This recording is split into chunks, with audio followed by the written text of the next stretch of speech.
Kajur, Bapak dan Ibu dosen di lingkungan jurusan Gizi Poltekkes Kemenkes Padang, kemudian narasumber kita yang luar biasa, Prof. In, dan juga tadi Dr. Emi dari UGM yang mudah-mudahan masih bersama kita di ruang Zoom, dan tentunya seluruh peserta seminar pada hari ini, mahasiswa dan mahasiswi Gizi ya dari Poltekkes maupun dari universitas dan institusi lain di Kota Padang, dan juga tentunya pada peserta seminar yang bergabung dengan kita dari Zoom meeting.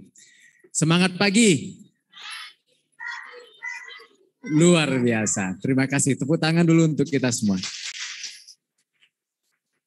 Baik, sesuai dengan apa yang disampaikan oleh moderator tadi, kepada saya dimintakan untuk melengkapi materi yang sudah disampaikan oleh narasumber pertama dan kedua, yaitu terkait dengan optimasi pangan lokal dalam rangka penanganan atau mungkin pencegahan dari stunting maupun penyakit degeneratif.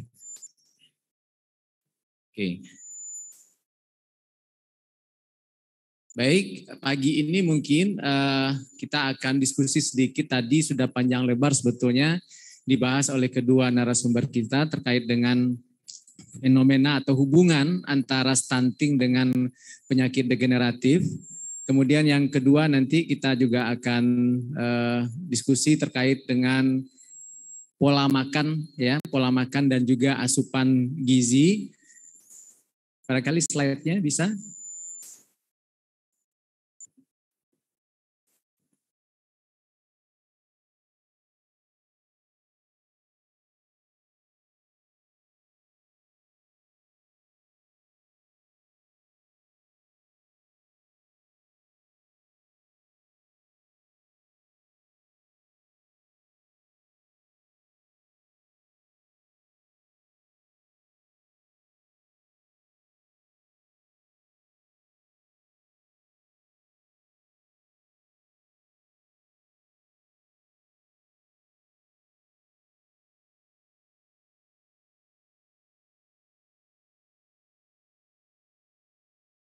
Baik jangka pendek maupun jangka panjang. Yang pertama adalah terkait dengan brain development, yaitu kemampuan perkembangan otak dan kemampuan kognitifnya. Kemudian dengan physical appearance-nya, tubuh pendek ya, perawakan pendek. Kemudian yang ketiga yang tidak kalah pentingnya yang menjadi isu utama kita pada hari ini adalah terkait dengan metabolic programming-nya. Ya, yaitu nanti bahwa anak-anak yang terpapar dengan malnutrisi sejak usia dini atau katakanlah pada 1000 hari pertama kehidupannya memiliki risiko yang jauh lebih tinggi untuk mengalami penyakit degeneratif atau non-communicable disease pada saat nanti dia berusia dewasa. Fenomena ini sebetulnya sudah dibahas di dalam teori DOHAT. Ada yang pernah dengar istilah DOHAT?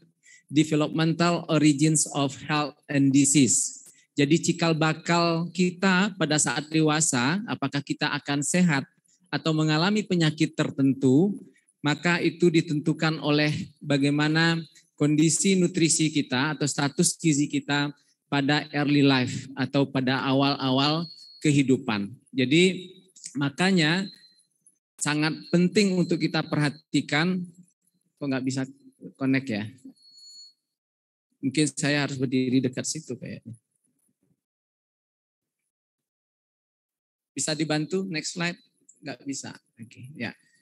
Nah, sangat penting untuk kita perhatikan bahwa pemenuhan gizi pada awal-awal kehidupan itu merupakan hal yang sangat urgent untuk diperhatikan dalam rangka nanti kita mengatasi berbagai permasalahan yang terjadi pada later life ketika kita dewasa.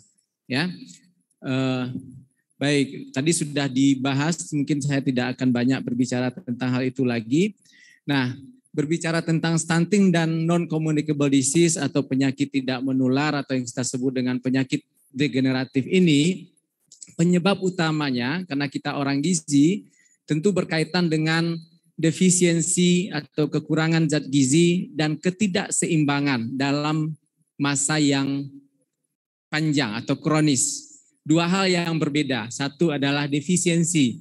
Artinya apa yang kita makan atau apa yang masuk ke dalam tubuh kita itu tidak dapat mencukupi kebutuhan kita atau tidak sesuai dengan kebutuhan kita. Dan yang kedua itu adalah ketidakseimbangan. Tadi Prof. In mengatakan bahwa misalnya dari studi yang kami lakukan, katakanlah asupan lemak kita, ya masyarakat Minang itu sebetulnya masih pada rentang yang cukup, belum berlebih.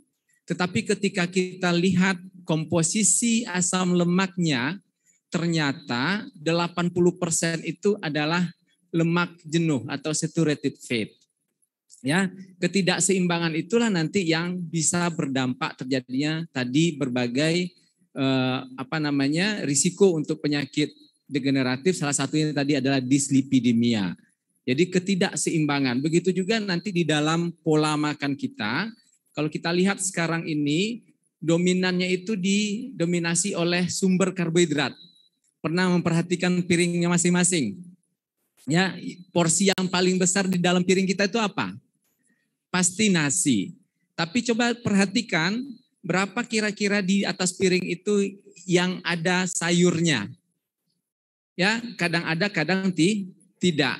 Nah, dari situ bisa kita bayangkan nanti ketika kita makan, asupan yang ada itu dominan adalah sumber energi, ya dari karbohidratnya maupun dari protein ataupun lemaknya. Sumber energinya, tetapi zat-zat gizi mikro, vitamin, mineral, ya yang nanti akan membantu metabolisme energi itu dalam tubuh itu absen di dalam diet kita. Nah, itu namanya ketidakseimbangan. Jadi dua hal ini nanti perlu diperhatikan. Ya. Nah, kemudian untuk memenuhi tadi kebutuhan ataupun keseimbangan makanan yang dibutuhkan untuk mengatasi stunting maupun penyakit degeneratif, fokus kita yang pertama adalah pada jenis bahan makanan yang dikonsumsi. Apa yang harus dikonsumsi? Ya, satu hari itu ada berapa kelompok bahan makanan yang harus ada di dalam susunan diet kita. Kemudian yang kedua adalah jumlah porsi makanannya. Jenisnya diperhatikan, porsinya juga harus diperhatikan. Misal tadi sumber protein, ya satu hari misalnya kita harus mengkonsumsi 2-3 porsi sumber protein, ya. Kemudian nanti untuk sayuran tadi dan buah-buahan, satu hari minimal 3 porsi sayuran, 2 porsi buah-buahan. Nah, itu tergantung terkait dengan porsinya. Kemudian waktu dan frekuensi konsumsi, ini juga sangat penting. Sekarang banyak fenomena, apalagi pada anak-anak milenial sekarang, untuk skipping meals. Kadang-kadang tidak sarapan, kemudian nanti jam 11, kemudian skip makan siang, kemudian nanti makan malam saja. Katanya untuk menjaga kelangsingan, body image. Ya. Nah, ini merupakan satu kebiasaan yang salah. Justru orang-orang yang skipping meal tadi itu sangat susah untuk mengatur berat badannya. Kenapa? Karena tadi insulin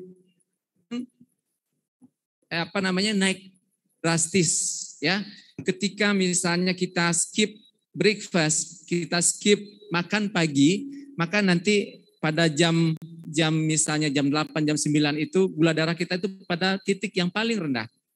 Ketika kita makan, ya, sehingga nanti tubuh kita mencerna, kemudian menyerap dan gula darah kita langsung naik tinggi. Dan biasanya kalau orang skipping meals, porsi makan berikutnya itu pasti lebih besar dari yang dibutuhkan. Sehingga kadar gula yang tadi itu langsung loncat tinggi tuh. Jadi kayak yoyo dia.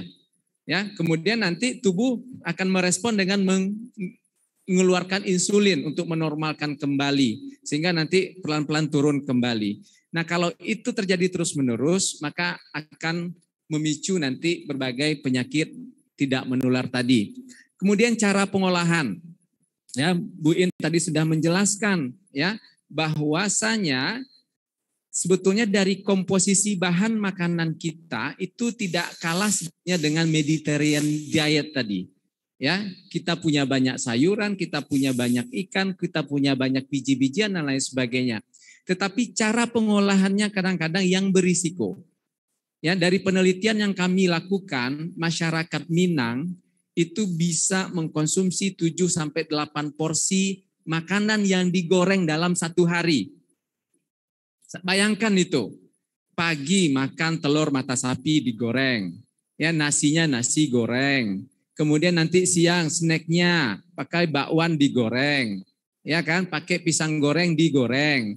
Nanti siang makan lagi pakai ikan goreng, pakai ayam goreng, ya. Semuanya digoreng. Jadi dari penelitian kami itu satu hari itu kalau dihitung bisa mengkonsumsi sampai 8 porsi makanan yang digoreng rata-rata. Nanti cek makanan kita masing-masing benar apa enggak. Ya, bayangkan tuh. Padahal di dalam penelitian-penelitian yang sudah dipublikasi, orang yang mengkonsumsi lebih dari 2 porsi gorengan setiap hari itu memiliki risiko untuk menderita penyakit degeneratif atau meninggal karena penyakit degeneratif itu 4 kali lebih besar dibandingkan dengan orang yang membatasi gorengan. Nah, itu tolong diingat. Ya, jadi perhatikan cara pengolahan. Kemudian yang terakhir adalah keamanan pangannya, ya. Healthy food tapi tidak aman, ya, tidak akan menjadi healthy food. Jadi dari mana sumber bahan makanannya sekarang ini banyak sekali, apalagi dengan gaya sekarang ini pakai semuanya gosen, ya. Kita nggak tahu tuh makanan yang datang ke pintu kita itu diantar sama Mas Gojeknya itu sehat apa enggak, diolah seperti apa gitu ya. Ya, dengan berbagai ingredient dan segala macam. Tolong dipastikan itu aman ya supaya nanti tidak menimbulkan bahaya kesehatan. Oke, next. Nah, terkait dengan stunting tadi ya, terkait dengan apa penyebab utamanya tadi adalah pola makan. Pola makan nanti akan mempengaruhi asupan zat gizi. Asupan zat gizi itu nanti akan mempengaruhi apakah terpenuhi enggak kebutuhannya. Nah, pada anak balita itu sebetulnya kebutuhan itu sudah ada takarannya yang diatur di dalam angka kecukupan gizi. Misalnya di sini kalau untuk anak balita 6 sampai 11 bulan, kemudian 2 sampai 3 tahun, 4 sampai 6 tahun itu punya level kebutuhan yang berbeda-beda. Dan di dalam AKG kita ada sekitar 13 zat gizi, 12 zat gizi makro dan mikro yang harus dipenuhi setiap hari oleh setiap kelompok umur tersebut. Jadi kalau kita menyusun suatu menu atau ingin melakukan optimasi nanti bahan-bahan makanan yang akan kita gunakan untuk memenuhi kebutuhan itu, ini harus menjadi patokannya. Ya, menyusun porsi, kemudian waktu makan, kebutuhan ini menjadi patokannya. Next. Mohon dibantu. Ya. Nah, untuk menilai apakah anak-anak ya pada usia dini tadi, anak-anak balita memiliki pemberian makan yang tepat atau tidak, atau istilahnya sekarang PMBA ya, pemberian makanan bayi dan anak ya. Nah, itu ada beberapa indikator yang bisa kita gunakan. Yang pertama nanti dilihat minimum dietary diversity-nya ya. Minimal satu orang anak harus mengkonsumsi 5 kelompok atau 5 jenis bahan makanan setiap hari. Kalau kelompok bahan makanannya atau jenis bahan makanannya kurang dari 5, maka dia dikatakan tidak mengkonsumsi makanan yang beragam. Ini kalau kita acu kepada Infant Young Child Feeding Practice Guidelines, jadi pedoman untuk pemberian makanan bayi dan anak. Jadi seorang anak itu harus minimal mengkonsumsi 5 jenis bahan makanan yang berbeda setiap harinya. Kemudian yang kedua adalah minimum meal frequency. Ini tergantung kepada umurnya tadi. Misal di sini anak umur 6 sampai 23 bulan ya yang harus mengkonsumsi makanan padat atau semi padat atau bahan makanan dalam bentuk cair ya. Itu harus memenuhi misalnya 2 kali untuk anak-anak yang disusui. Ini 6 sampai 9 bulan. Kemudian 3 kali untuk anak-anak yang disusui pada umur 9 sampai 2 tahun dan 4 kali untuk anak-anak yang tidak disusui umur 6 sampai 24 bulan. Jadi frekuensinya itu berbeda sesuai dengan umur dan kondisi anak, apakah dia disusui atau tidak. Nah, kemudian ada lagi yang namanya minimum acceptable diet. Jadi gabungan dari sini, apakah tadi dia memenuhi diversity-nya, kemudian dia memenuhi frekuensinya enggak? Nah, itu bisa dilihat. Nah, Dan yang terakhir adalah consumption of iron rich atau iron rich food. Ya, jadi bahan-bahan makanan yang mengandung tinggi zat besi. Karena umumnya anak-anak balita itu sangat rentan untuk mengalami anemia. Oke, nah kalau kita lihat datanya, ya dari beberapa survei ini memang cukup lama surveinya, tetapi mungkin masih sangat relevan untuk sekarang ini, di mana yang memenuhi minimum dietary diversity itu hanya sekitar 80,3%, ya, untuk anak 12 sampai 24 bulan. Sedangkan untuk anak umur 6 sampai 11 bulan itu hanya 47,7%. Artinya apa? Ya, anak-anak yang setelah selesai usia ASI eksklusifnya ternyata sangat rentan untuk mengkonsumsi sedikit sekali jenis bahan makanan. Sehingga bahan makanannya itu sangat tidak beragam. Pengalaman kami di Solo kemarin menganalisis pola konsumsi makanan anak, bahkan untuk 6 sampai 11 bulan itu hanya mengkonsumsi 11 jenis bahan makanan, sangat sedikit. 11 jenis bahan makanan, bukan kelompoknya. Jadi hanya berikan nasi, kemudian ikan, kemudian hanya 11 saja. Sehingga sangat sulit buat kita untuk mengoptimalkan pola konsumsinya dengan hanya mengkonsumsi 11 jenis bahan makanan tersebut. Ya, kemudian kalau kita lihat di sini minimal meal frekuensinya ya sekitar 62 untuk anak di bawah 1 tahun, kemudian 47,6% untuk anak 1 sampai 2 tahun. Jadi banyak sekali anak-anak kita yang frekuensi makannya itu memang tidak teratur. Ya, tidak teratur. Sehingga kalau kita lihat pergerakan prevalensi stunting ya bertambah umur itu semakin bertambah meningkat tuh prevalensinya. Studi kami dengan Bu In kemarin memperlihatkan bahwa prevalensi stunting itu nanti paling tinggi itu justru berada pada umur 2 tahun. Ketika anak-anak sudah melewati transisi pola makan dari makanan bayi ke makanan keluarga, ya. Di situ terlihat bahwa pemberian makanan pendamping ASI belum optimal diberikan, sehingga anak-anak yang tadinya normal pada usia 2 tahun itu jatuh kembali kepada stunting. Nah, ini dia. Dari beberapa penelitian di Indonesia, Kamboja, Laos, Thailand, dan Vietnam, ternyata dengan pola makan yang ada sekarang ini, ya terdapat beberapa problem nutrien. Problem nutrien itu adalah zat gizi yang tidak dapat kita penuhi hanya dengan pola makan yang seperti biasa sekarang ini. Apa saja zat gizinya? Ya selain protein terutama, ada beberapa zat gizi mikro seperti zat besi, zinc, tiamin, niacin, riboflavin, vitamin B12, folat, dan B6. Umumnya zat-zat gizi ini sebetulnya kan zat gizi mikro semua. Ya kan? Zat gizi mikro semua. Tetapi hampir di seluruh negara itu menjadi problem nutrien, termasuk Indonesia. Ya, misalnya di sini zat besi itu semua negara. Ya, kemudian zinc itu di 3 negara, tiamin itu di 2 negara, dan selebihnya di 1 negara. Jadi hampir beberapa negara ASEAN yang prevalensi stuntingnya sekarang tinggi itu memiliki problem nutrien yang berbeda. Nah, kemudian kenapa kita kembali sekarang ke pangan lokal? Beberapa periode terakhir, salah satu program pemerintah dalam mengatasi masalah stunting itu adalah dengan pemberian PMT, ya, pemberian makanan tambahan baik itu untuk ibu hamil maupun untuk anak balita. Tetapi sayangnya selama ini PMT itu adalah PMT pabrikan.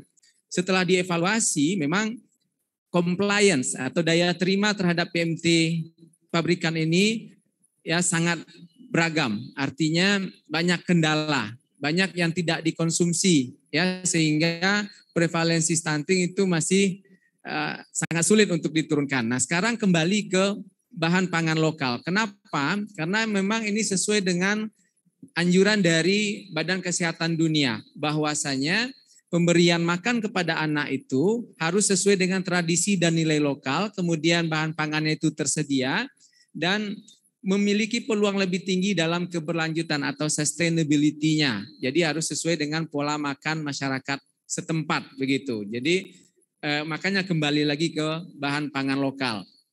Dan kalau kita lihat tadi ya aneka bahan makanan lokal itu sebetulnya tersedia untuk setiap kelompok bahan makanan. Misalnya kalau kita bicara kelompok bahan makanan pokok, ada beras, ada gandum, ada jagung, ada sorghum, ubi, dan segala macam. Banyak sekali tersedia, tetapi sampai saat ini kita masih tergantung dengan beras. Ya. Kemudian yang kedua misalnya, sumber protein nabati, berbagai macam kacang-kacangan. Kalau kita lihat yang populer itu sekarang kan masih hanya kedelai, kemudian tahu tempe. Padahal sebetulnya kalau kita lihat di sekitar kita ada kacang merah, ada kacang putih, ada kacang hijau, ada kacang pagar, dan segala macam. Tetapi itu belum dikonsumsi. Nah, kemudian juga dari buah dan sayur, sangat banyak sekali jenis sayuran yang tersedia di sekitar kita yang tidak kita konsumsi. Kemarin kami sempat makan di Padang Panjang, ya, salah satu rumah makan singgah lesehan, sangat terkenal, ramai sekali pengunjungnya, rumah makan favoritnya Pak Direktur. Kami lihat di situ makanannya enak-enak ya Bu ya semua. Saya lihat sayurnya mana gitu. Nggak ada sayurnya. Terakhir karena diminta-minta ada seporsi gulai pucuk ubi. Itu sayurnya. Padahal di Padang Panjang itu apa sayur yang tidak ada? Wortel ada, bunga kol ada, brokoli ada. Semuanya ada di situ. Tapi kok tidak hadir di meja makan? Masalahnya di mana? Artinya bahan pangan lokal itu tersedia tapi tidak dikonsumsi, tidak digunakan. Ini terkait dengan perilaku. Kemudian juga berbagai macam makanan hewani, ya, hewani. Kemarin bulan lalu saya ke Pasaman Barat. Pasaman Barat itu kabupaten yang paling panjang pantainya. Yang paling panjang pantainya dan produksi ikannya itu dibawa ke Pekanbaru, dibawa ke Batam, dibawa ke kabupaten dan provinsi lain. Ketika saya tanya yang dikonsumsi Pasaman Barat berapa Pak? Mungkin hanya sekitar 25%, nggak sampai Pak. 75% itu dibawa ke luar. Prevalensi stuntingnya berapa? 25%. Ya, masih termasuk kabupaten dengan prevalensi stunting yang tertinggi. Ternyata olahan ikan itu justru tidak dikonsumsi oleh masyarakat di sana. Ya, justru yang mengkonsumsi itu masyarakat di luar Pasaman Barat. Sangat disayangkan. Artinya tidak dimanfaatkan. Kemudian juga berbagai macam potensi yang lain. Ya, jadi banyak bahan makanan yang tersedia lokal tapi belum dioptimalkan. Nah, ini tadi gambar-gambar sudah disampaikan oleh Bu In. Ya, berbagai macam pilihan sayuran, kemudian ada buah-buahan dan lain sebagainya. Nah, untuk studi optimasi pangan lokal di Indonesia ini sebetulnya sudah kita lakukan, ya. Kebetulan saya adalah fasilitator untuk di Siameo, Pusat Kajian Regional untuk Asia Tenggara, terkait dengan bagaimana kita bisa menyusun panduan gizi seimbang berbasis pangan lokal atau kita singkat dengan PGSPL untuk berbagai kelompok usia.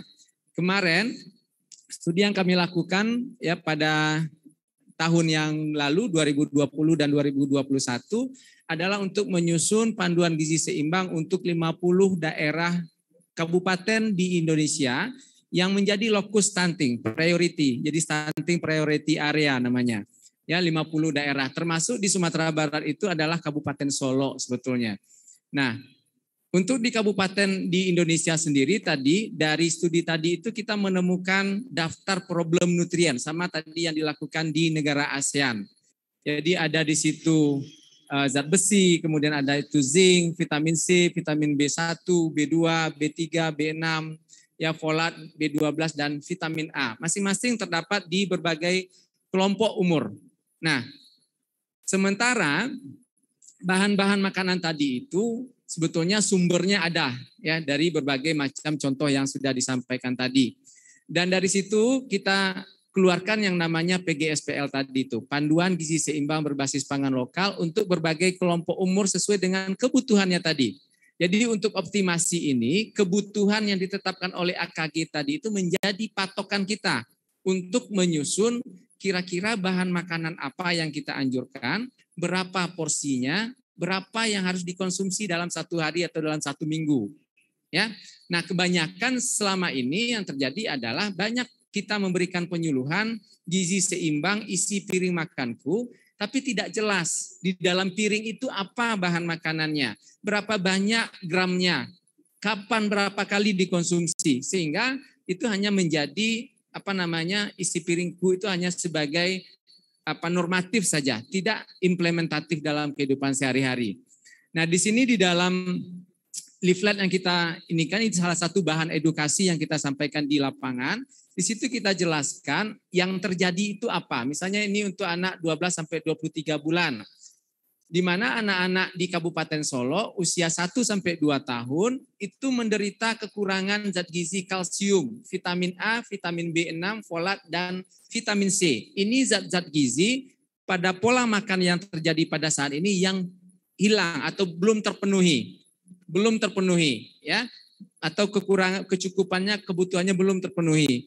Dan apa yang harus dilakukan? Tingkatkan konsumsi protein hewani termasuk ikan lele, ikan teri, sayuran hijau daun, buah berwarna merah orange termasuk pepaya. Artinya ketika kita mengedukasi, kita harus state clearly, harus menyampaikan dengan jelas apa bahan makanan yang ada di masyarakat lokal. Jadi jangan hanya ini kekurangan ini nih, tetapi nggak jelas tuh bahan makanannya apa gitu ya. Dan bahan makanan ini ada di sekitar mereka.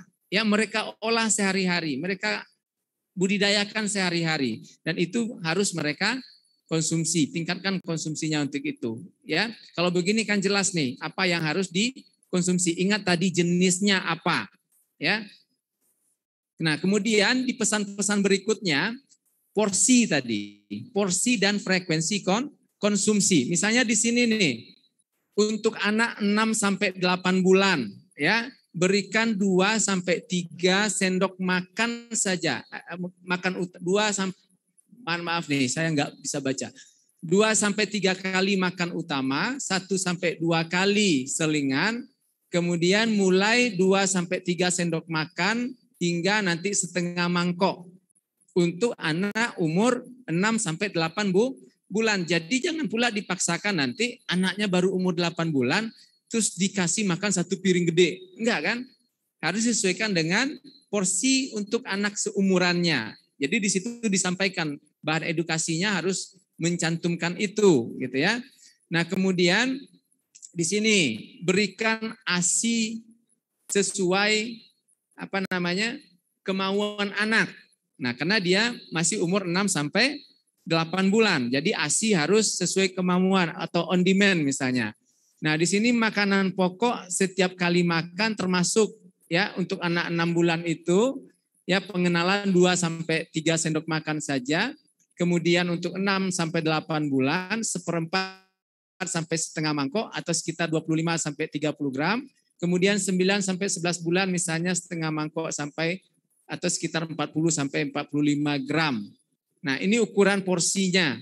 Nah, kemudian untuk bahan makanan protein, telur ayam, di sini ikan tuna atau ikan sisya atau ikan laut untuk kitanya. Dan itu bisa diadakan ya, atau kalau nggak ada nanti diganti dengan ikan lele atau ikan nila atau ikan emas gitu. Apa yang ada di sekitarnya. Nah, kemudian misalnya untuk buah-buahan ya atau sayur-sayuran juga dinyatakan di situ apa jenisnya, kemudian berapa yang harus dikonsumsi gitu. Nah, di beberapa kasus di dalam optimasi ini namanya ada software khusus sebetulnya, tetapi sayang ini tidak diberikan di level D3, ini diberikan di anak-anak S2 yang untuk gizi komunitas ya. Ada satu aplikasi yang namanya OptiFood, WHO OptiFood.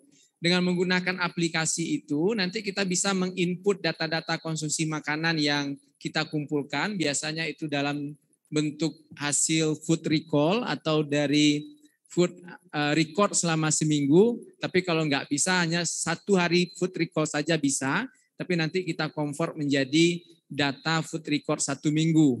Nah, itu nanti bisa kita manfaatkan untuk mengerjakan optimasi tadi itu. Jadi apa bahan problem nutriennya, kemudian apa bahan makanan sumber problem nutrien itu, kemudian berapa porsi yang harus bisa kita berikan sehingga problem nutrien itu terpenuhi. Seperti itu langkahnya. Jadi nama softwarenya nanti adalah WHO OptiFood ya. WHO OptiFood. Jadi optimasi bahan makanan yang bisa dimanfaatkan untuk pemenuhan kebutuhan sesuai dengan kelompok sasaran kita. Ya, nah ini beberapa contoh ya di studi PGSPL yang sudah dilakukan. Salah satunya adalah di Lombok. Ya, bahan makanan yang tersedia itu cukup terbatas ya, sehingga memang ketika itu dioptimalkan pun tidak bisa menutupi pemenuhan kebutuhan dari zat gizi kelompok sasaran. Sehingga alternatif lain harus kita lakukan, yaitu dengan memformulasi bahan makanan yang tinggi protein atau tinggi zat gizi yang mengandung problem nutrien tadi itu dalam bentuk makanan tambahan. Kalau di sini dia dalam bentuk abon ikan teri atau dalam bentuk fortified biskuit atau snack. Jadi biskuit yang difortifikasi. Di sini adalah dia sebut dengan cookies keramba. Jadi ini sekarang ini kan banyak nih penelitian-penelitian kita yang membuat cookies fungsional tadi. Misalnya Bu Eva cookies dari ikan teri, ikan bada ya. Kemudian nanti ada lagi cookies dari bahan makanan lain. Tetapi dalam pembuatan cookies itu dihitung komposisinya, kira-kira nanti satu porsi itu mengandung berapa zat gizi dan berapa keping harus diberikan sehingga tadi kebutuhan problem nutrien itu terpenuhi. Jadi jangan asal bikin saja. Jadi nanti untuk anak-anak gizi yang lebih interestnya kepada teknologi pangan, ketika mengembangkan produk intervensi untuk penanggulangan masalah gizi, itu harus dilihat dulu kebutuhan kelompok sasarannya itu berapa. Ya, kemudian dengan pola makan yang ada sekarang itu berapa yang sudah terpenuhi. Gapnya itu nanti diisi dengan produk yang akan kita hasilkan. Misalnya tadi dari cookies tuh. Nah, cookiesnya proteinnya berapa, ya seratnya berapa, vitaminnya berapa. Nah, itu harus dihitung. Ya, sehingga nanti kita hasilkan komposisi cookies yang betul-betul ditujukan untuk mengisi gap ya, perbedaan antara asupan dengan kebutuhan tadi ya, seperti itu. Dan kita harus kembangkan alat edukasinya. Misalnya resepnya apa? Misalnya tadi kita bikin abon ikan. Di alat edukasi itu ada resep abon ikan atau resep abon belut. Ini sekarang yang mana Bu Ian, nggak ada ya? Bu Ian itu sekarang lagi mengembangkan berbagai resep dari belut yang untuk intervensi yang di Solok tadi, karena Solok itu daerahnya daerah perbukitan, banyak sawah dan banyak belut di situ ya. Kemudian itu dicoba diformulasi beberapa produk yang bisa dikonsumsi oleh anak balita. Salah satunya itu adalah berbagai macam olahan dari belut, karena belut itu tinggi protein, kemudian tadi tinggi berbagai macam mineral ya, esensial yang untuk pertumbuhan anak-anak stunting. Nah, itu bisa diberikan. Atau abon ikan nila misalnya ya. Nah, itu bisa dikembangkan dan itu dibikinkan dalam bentuk resep, kemudian bagaimana cara pemberian dan pembuatannya. Ya, alat edukasinya. Nah, ini contoh, ini abon ikan, kemudian nanti tidak selalu harus dalam bentuk olahan kering seperti ini, bisa juga nanti diolah dengan modifikasi menu sehari-hari. Misalnya telur ya, sup misalnya. Nah, supnya nanti sekarang sup sayuran diberi telur puyuh misalnya. Di sana ada telur puyuh, kemudian ada sayuran banyak, dibuatlah misalnya nanti cah apa gitu, cah kangkung tapi tambah telur puyuh.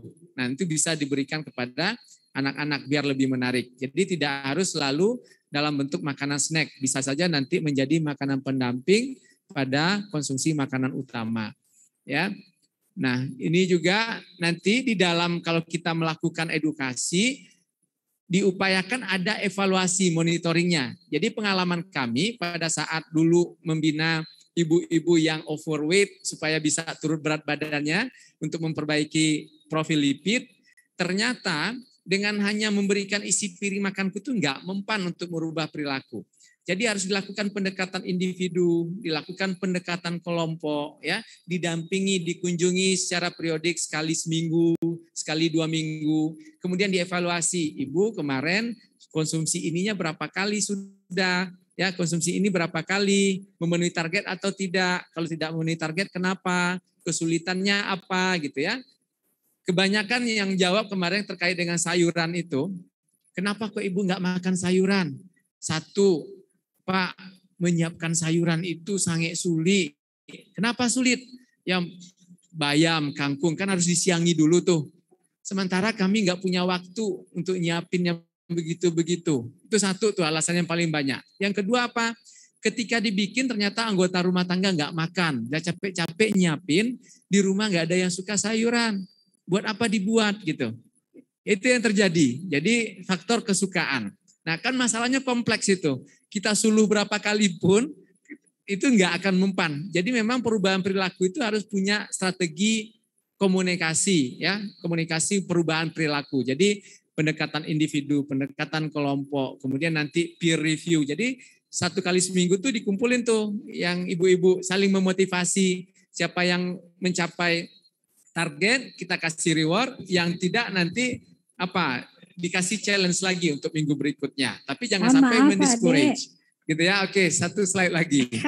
Nah, ini dari beberapa studi setelah kita edukasi, ya ternyata memang edukasi bahan pangan lokal ini bisa merubah perilaku. Tetapi tadi dengan catatan ada strategi perubahan perilakunya. Jadi tidak cukup hanya dengan pasang poster, ya kemudian penyuluhan kelompok, tidak cukup hanya dengan seperti itu.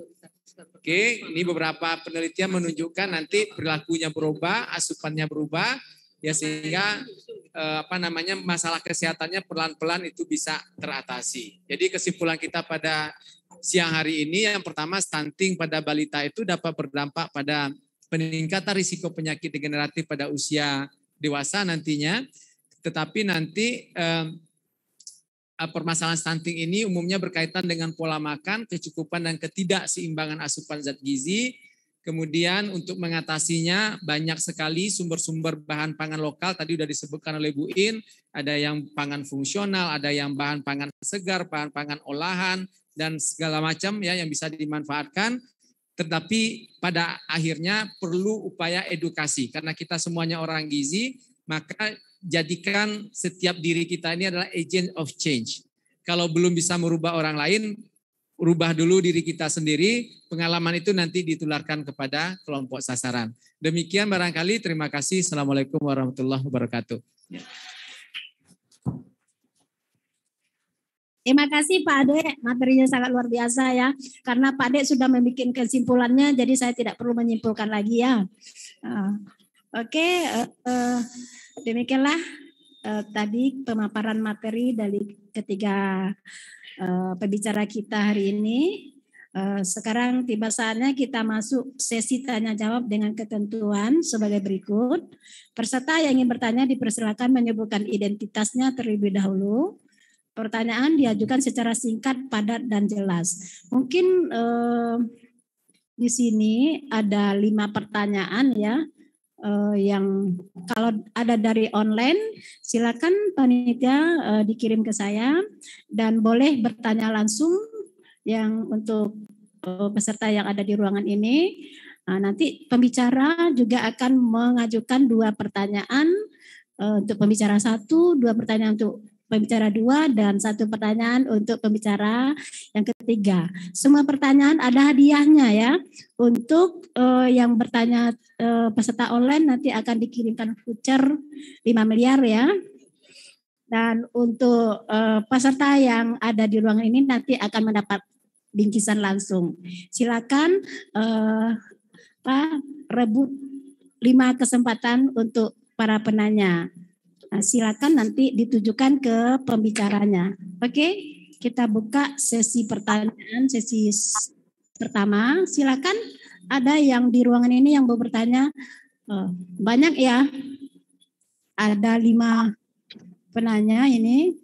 Saya ambil dulu yang di sebelah kiri, ya yang tangannya paling tinggi ini, yang baju ya. Silakan Anda, namanya siapa? Tolong sebutkan ya. Panitia tolong mic-nya. Tes. Bismillahirrahmanirrahim. Assalamualaikum warahmatullahi wabarakatuh. Waalaikumsalam warahmatullahi wabarakatuh. Izin Ibu dan rekan-rekan semuanya. Saya Lina Latifasari dari Prodi D3 Gizi kelas 2A. Ingin bertanya kepada pemateri 3 yaitu Bapak Gusnedi.